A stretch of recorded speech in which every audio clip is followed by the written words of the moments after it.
Hi, I'm Jenny. Hi, my name is Jean-Francois.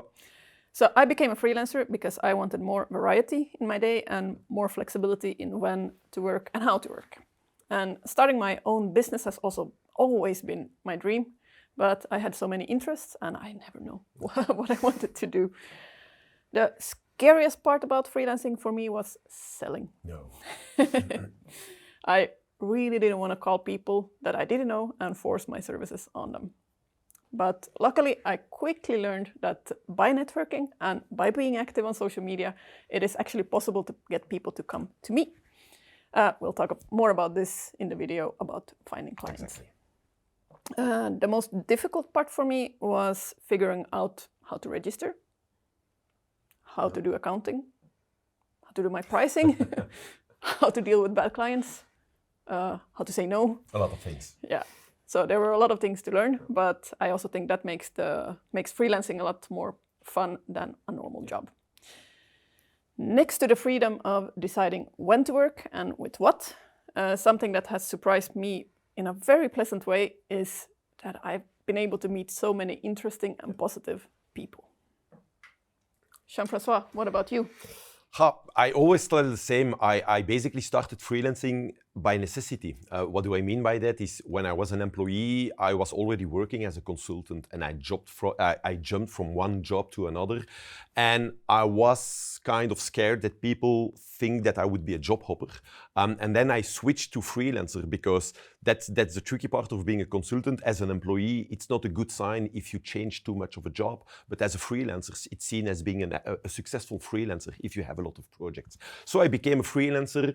But of course, next to that, I had other reasons. And one of the reasons why freelancing is more interesting to me or was more appealing to me was the financial part.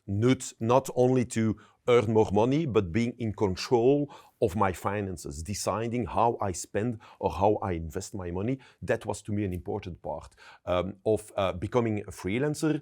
Unfortunately, there is still now, after over a decade, something that I don't really like is the administrative part, the bookkeeping part, the administrative hassle, every trimester and so on and so on. But luckily, there are enough people around me that can help me out with that.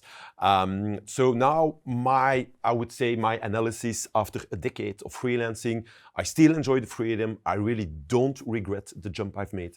And the pros easily outweighed the cons. There are, however, some legal requirements also that you need before starting out. You should be of age, so plus 18 years. You should be a Belgian national or a national of a member state of EEA.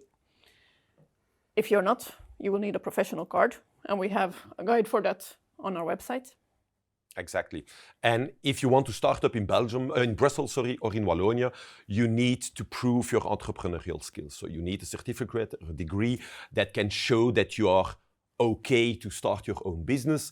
In Flanders, this rule has been abolished around 2018. You must have also civil rights. That means that you have never been convicted of fraud or bankruptcy due to some serious error. You also need to be legally competent.